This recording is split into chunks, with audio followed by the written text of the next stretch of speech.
안녕하세요. 이번 시간은 컨텍스트 메뉴에서 레이아웃에 대해서 약간 좀 설명을 드리겠습니다.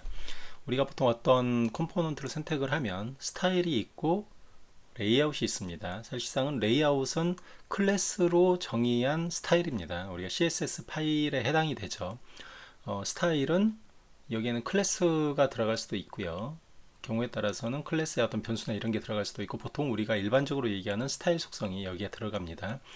한데 이제 보통의 스타일은 뭐 앞에다가 엘리먼트 명을 주지 않으면 보통은 이 컴포넌트의 제일 바깥쪽 엘리먼트에 해당하는 속성이 되는 거죠. 이 부분은 여러분들이 그 앞서서 코드 쪽의 강의를 약간 좀 보시면 될 것 같습니다.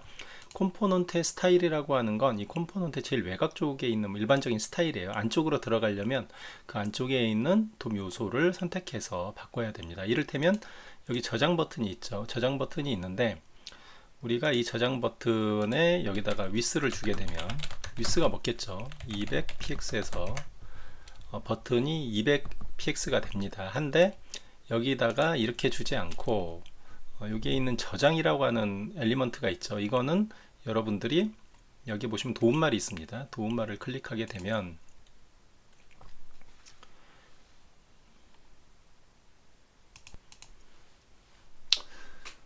도움말을 클릭하게 되면 버튼이 나옵니다. 여기에서 지금 버튼을 선택하고 도움말을 클릭하게 되면 저희가 이제 바닐라 프론트 홈페이지에 있는 버튼에 해당하는 API가 나오게 돼 있어요. 그럼 여기에 아래쪽에 내려가 보시면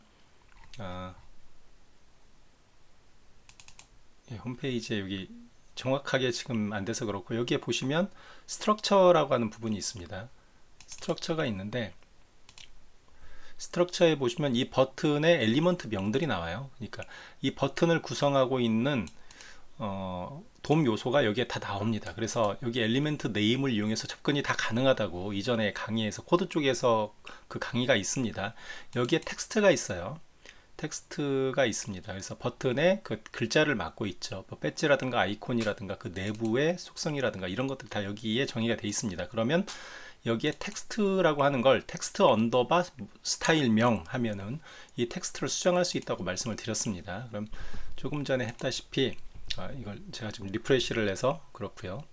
스타일에서 얘를 다시 넓히겠습니다. 자, 위스는 200px고요. 200px로 넓혔는데 여기 저장이라고 하는 버튼을 저장이라는 글자를 수정하고 싶다고 하면 아까 텍스트 엘리먼트가 있었죠. 이것 점 칼라라고 해서 칼라를 좀 바꿔보겠습니다. 칼라를 뭐 레드 이렇게 해서 바꾸게 되면 글자가 저장이 빨간색으로 바뀌죠. 눈이 좀 아파서 이걸 제가 옐로우로 좀 바꾸겠습니다. 이렇게 해서 글자를 바꿀 수가 있는 거죠. 기타 이제 뭐 다른 것도 여기다가 속성을 넣어서 바꿀 수 있습니다. 하지만 여기다가 어떤 돔 요소를 넣지 않고 돔 요소 플러스 스타일이면은 그거고요. 그런 걸 넣지 않으면 제일 외곽 쪽에 있는 이 엘리먼트가 먹게 됩니다. 이렇게 해서 어떤 걸 정의할 수가 있는 거죠. 뭐 헤이트도 할 수가 있겠고요. 헤이트는 px 뭐 이렇게 커질 수도 있겠죠. 그런데 저희가 이렇게 스타일뿐만 아니라 레이아웃이라고 하는 게 있습니다. 레이아웃이라고 하는 건 보통은 이제 이 컴포넌트가 있다라고 하면 다른 걸 선택을 하겠습니다. 이 영역이 있다라고 하면 레이아웃은 그 안에 있는 컴포넌트들의 어떤 속성을 일컫는 겁니다. 그러니까 현재의 ds프렉스라고 하면 이거는 저희가 그 문서가 있습니다. 여러분들이 바닐라 프론트 홈페이지 튜토리얼에 레이아웃에 관련된 문서들이 있습니다. 여기 튜토리얼에 보시면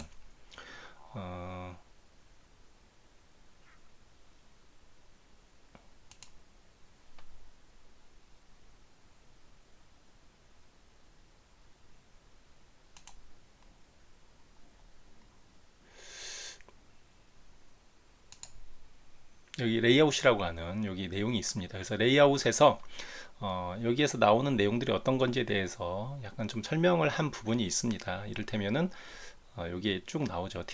DS로 시작하는 건 보통 디스플레이가 되고요. FD는 프렉스 디렉션이고 FW는 프렉스 랩, 그리드 오토 플로우 뭐 이런 식으로 해서 보통 앞자를 따서 이렇게 돼 있습니다. 그래서 이 화면에서도 디스플레이는 프렉스고요. 프렉스 디렉션은 컬럼입니다. 세로 방향이죠. 그리고 얼라인 아이템즈는 레프트입니다. 왼쪽으로 갔죠. 그 다음에 갭 S 해갖고 여기에 갭 요 사이의 갭을 말합니다. 그 다음에 패딩은 미들입니다. 패딩을 미들만큼 줬고요.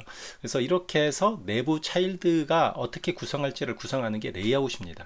그럼 여기다가 우리가 컬럼을 로우라고 선택을 하게 되면 이제 가로로 배치가 되겠죠. 컬럼에서 근데 막 그냥 잘못된 글자를 쓰면은 이제 처리가 안 될 겁니다. 그런데 이런 것들을 조금 손쉽게 쓰기 위해서 여기다 이렇게 쓸 수도 있겠지만 조금 손쉽게 쓰기 위해서 컨텍스트 메뉴에 레이아웃이라고 하는 탭이 있습니다.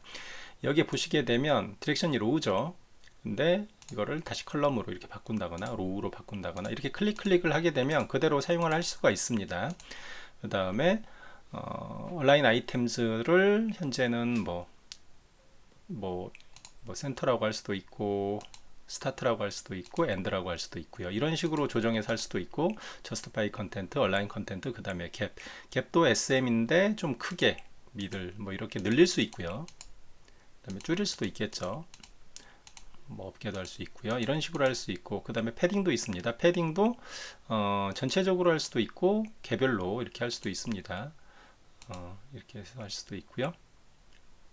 X 누르면 없어집니다. 그 다음에 스몰 XX 패딩을 아주 넓게 한다거나 이런 식으로 할 수 있고요. 여기서 지원하지 않는 건 스타일로 또 지원을 할 수도 있습니다. 이런 식으로 보통 선택해서 처리를 하는 거죠. 이런 식으로 처리를 할 수가 있습니다. 포지션, 디스플레이, 그 다음에 오버플로우 관련된 부분 이런 내용들이 있으니까요. 여러분들이 한번 이것들을 조작해서 한번 만들어 보시면 될 것 같습니다. 이상으로 레이아웃에 대해서 약간 좀 설명을 드렸습니다. 감사합니다.